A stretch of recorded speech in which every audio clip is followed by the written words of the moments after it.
Shalom Bapak Ibu Saudara terkasih dalam Tuhan.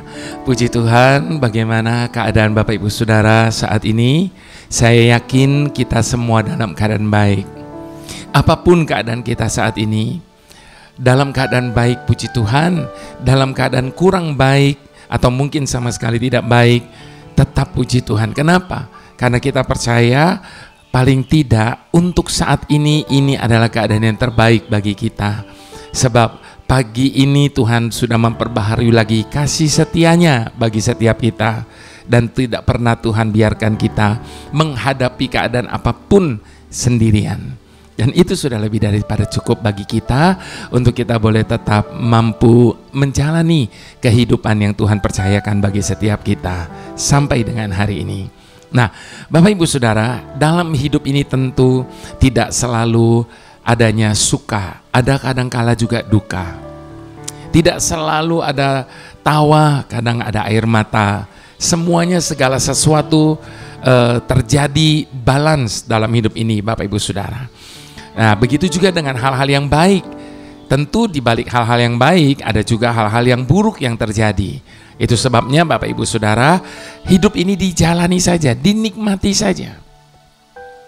Mau baik, mau buruk atau apapun keadaannya, kita percaya bahwa janji Tuhan segala sesuatu akan dijadikan kebaikan bagi setiap kita. Itu sebabnya di saat ini kita mau bersama-sama merenungkan sedikit dari firman Tuhan. Dalam waktu yang singkat ini kita percaya Tuhan sanggup untuk menjamah dan melawat setiap kita. Mari kita satukan hati, kita mau berdoa bersama-sama terlebih dahulu. Bapa yang tidak pernah memberikan yang buruk bagi kami, karena Engkau selalu memberikan bukan hanya yang baik, namun Engkau selalu memberi yang terbaik bagi setiap kami.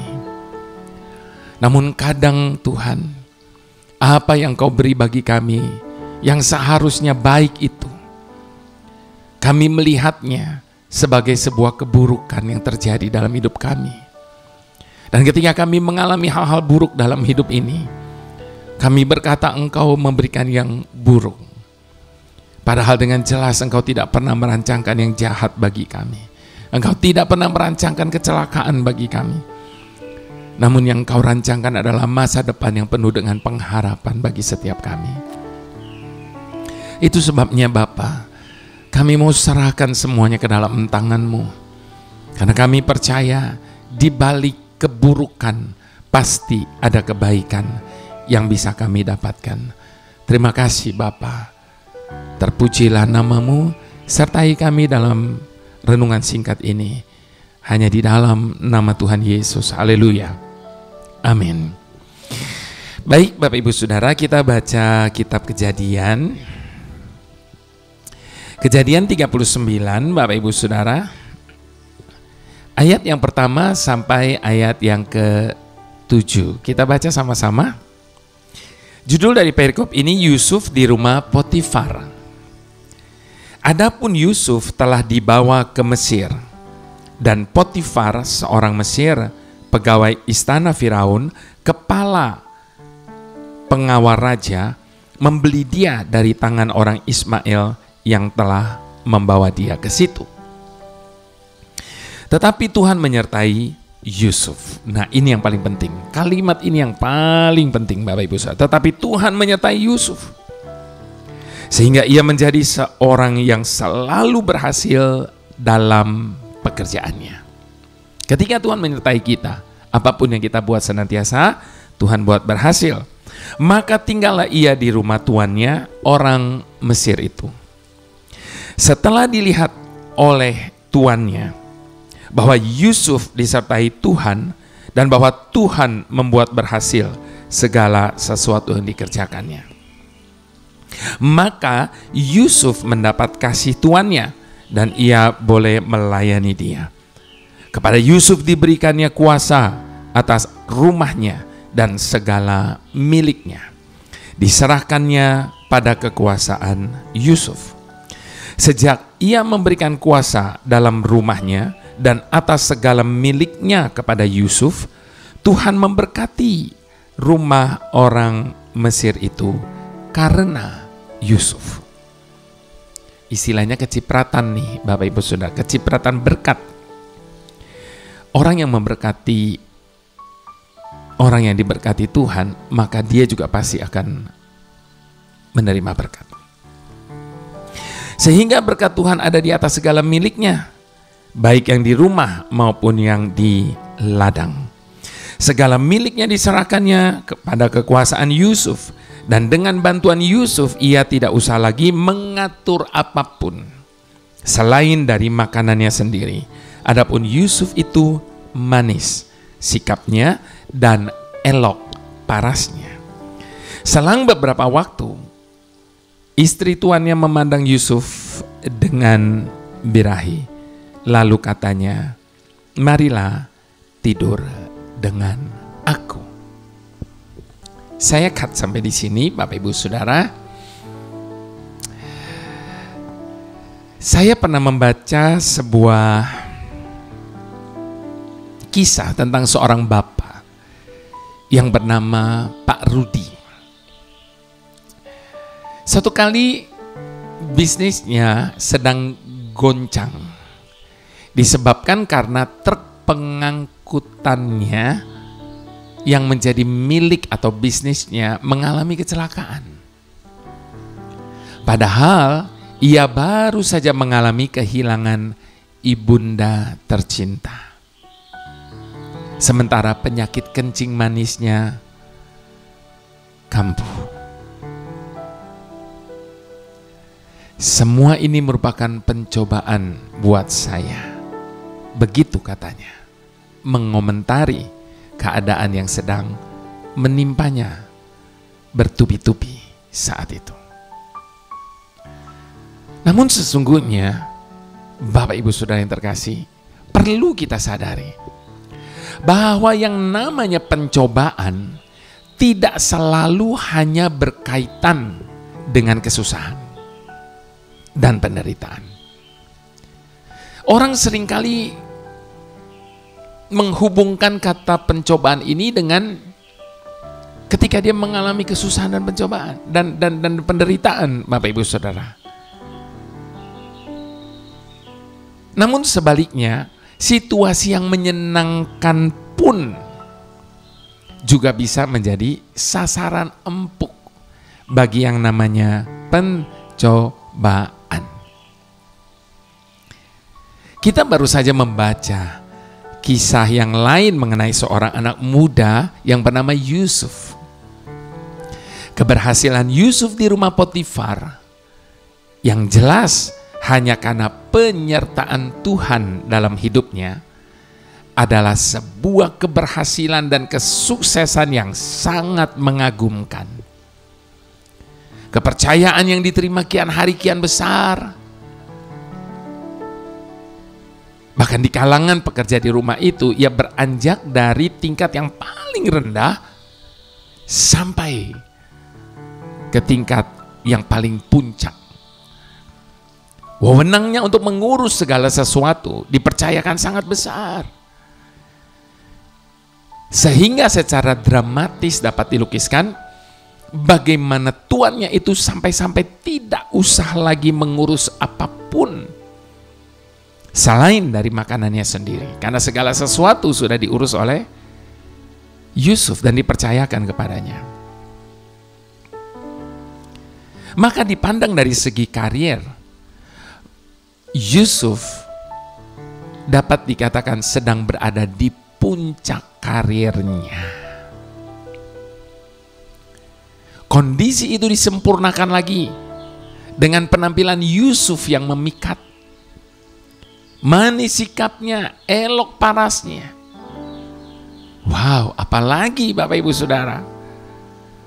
Boleh dikatakan kehidupan Yusuf saat itu sudah sedemikian sempurna. Namun justru Bapak Ibu Saudara, di saat kehidupannya seakan begitu sempurnalah, pencobaan itu datang. Istri majikannya melancarkan rayuan jitu. Namun kedekatan Yusuf kepada Tuhan membuat ia mampu meluputkan diri dari pencobaan itu.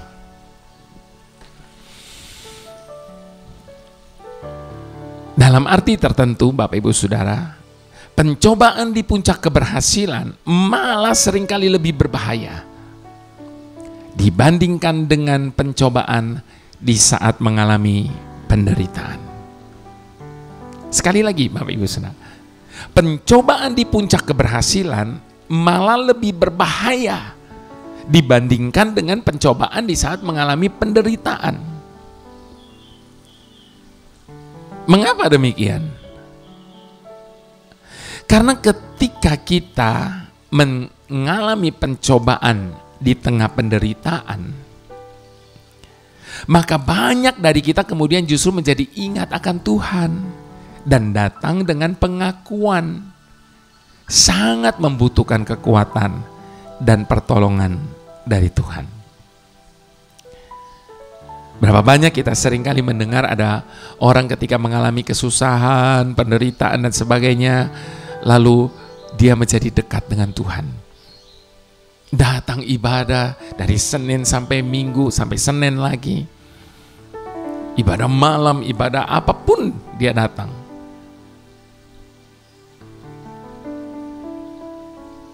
Itu sebabnya jangan salahkan Tuhan. Kalau suatu saat Tuhan izinkan penderitaan datang dalam hidup kita.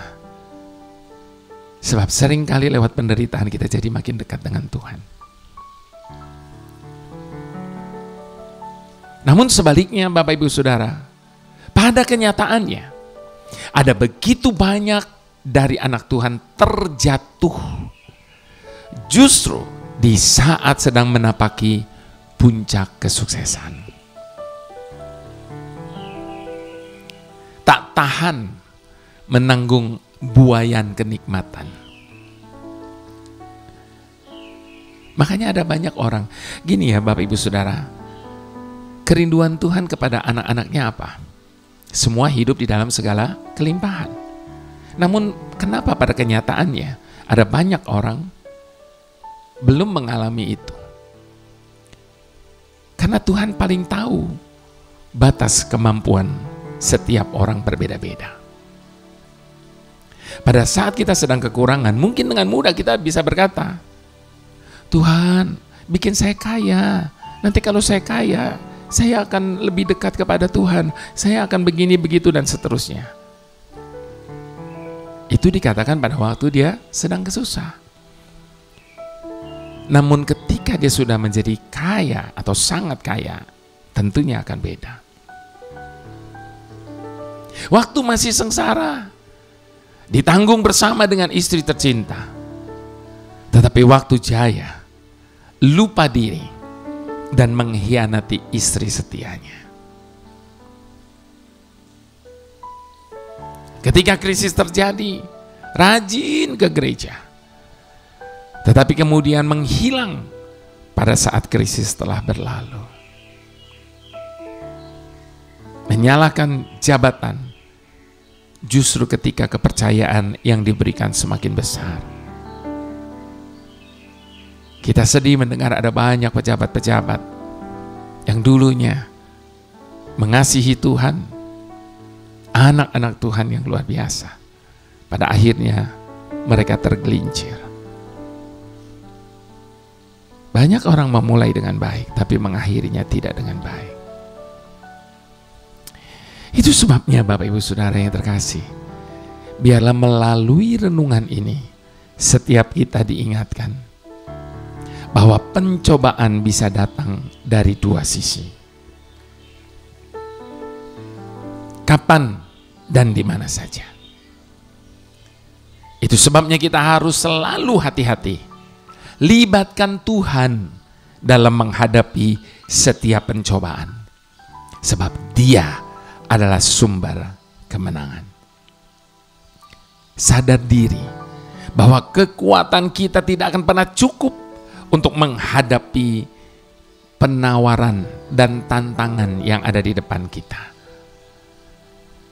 Itu sebabnya sekali lagi mintalah kekuatan daripada Tuhan untuk menanggung pencobaan, baik pada waktu susah maupun pada waktu senang. Dunia selalu menawarkan banyak hal, dan apa yang dunia tawarkan pasti untuk menjauhkan kita dari kasih Tuhan. Itu sebabnya apapun yang sedang ada di hadapan kita hari ini, biarlah kita boleh sama-sama berkata, tak tergantikan Kau Yesus oleh apapun di dalam hidupku. Tak kuragukan Kau Yesus, karena kasih-Mu aku rasakan.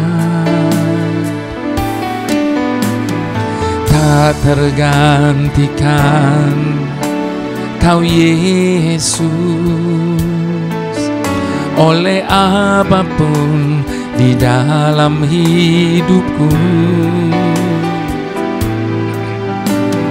Tak kuragukan Kau Yesus, karena kasih-Mu aku rasakan. Sangat terbukti pertolongan-Mu, penyertaan-Mu setiap hari. Karena Kau Yesus, ku mampu bertahan jalani hidup di dunia ini. Bagiku Kau tak tergantikan. Jangan pernah gantikan Tuhan dengan apapun dan siapapun, sebab semua itu tidak akan pernah sebanding dengan Tuhan. Dunia yang apa yang dunia tawarkan, apa yang dunia berikan bagi kita, semuanya bersyarat dan semuanya fana. Namun apa yang Tuhan tawarkan, apa yang Tuhan berikan bagi kita, semuanya kekal. Dan semuanya untuk kebaikan kita. Itu sebabnya jangan tukar Tuhan dengan apapun. Tapi biarlah kita boleh semakin mendekat kepada Tuhan. Sambil katakan, tak tergantikan Kau Yesus oleh apapun di dalam hidupku. Tak kuragukan Kau Yesus, karena kasih-Mu aku rasakan. Sangat terbukti pertolongan-Mu, penyertaan-Mu setiap hari. Karena Kau Yesus, ku mampu bertahan jalani hidup di dunia ini. Bagiku Kau tak tergantikan.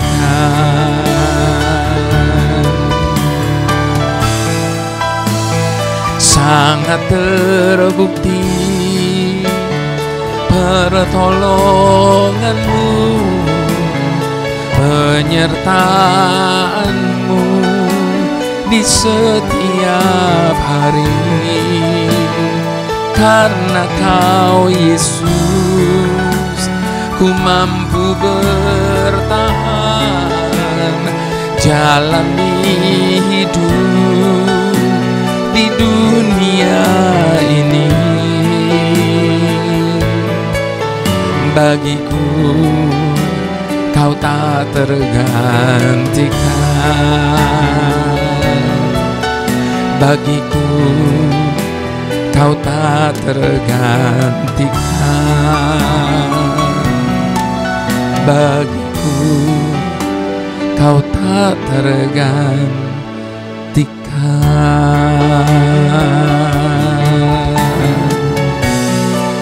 Tak akan pernah Engkau tergantikan selamanya.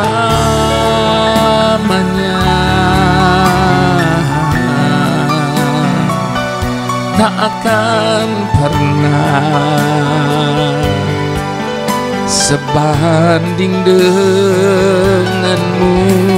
Tuhan. Hanya Engkaulah yang kami perlu, yang kami butuhkan selamanya.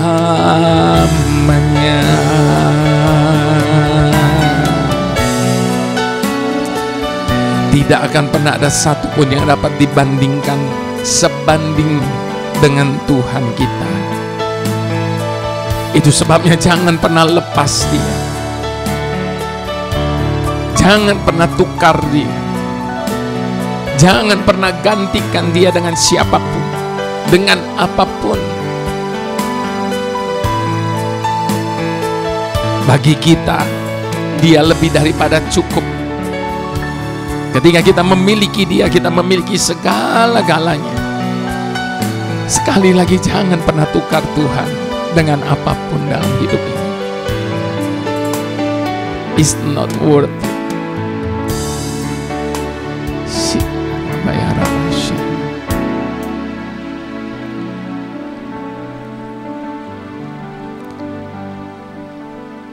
Tuhan yang kami perlu, di atas segala yang kami perlu Engkau Tuhan. Di atas dari segala yang kami butuhkan, kami butuh Engkau Tuhan. Di atas dari segala yang kami minta penyertaan-Mu Tuhan. Di atas dari segala yang kami harapkan, kami harap hanya kepada-Mu Tuhan. Sebab hanya Engkaulah yang dapat memuaskan haus jiwa kami. Hanya Engkaulah yang dapat memenuhi segala keinginan kami. Hanya Engkaulah yang dapat menjawab setiap pertanyaan yang ada di hati kami. Hanya Engkaulah yang dapat memberikan kelegaan dalam hati kami. Hanya Engkaulah yang dapat memberikan damai sejahtera yang tidak seperti dunia berikan. Itu sebabnya tidak ada hal lain yang kami cari, yang kami perlu, yang kami butuh, yang kami inginkan, yang kami harapkan selain daripada-Mu Tuhan. Selain Engkau, tidak ada yang kami ingini di bumi ini. Semua yang setuju, mari sama-sama kita katakan amin.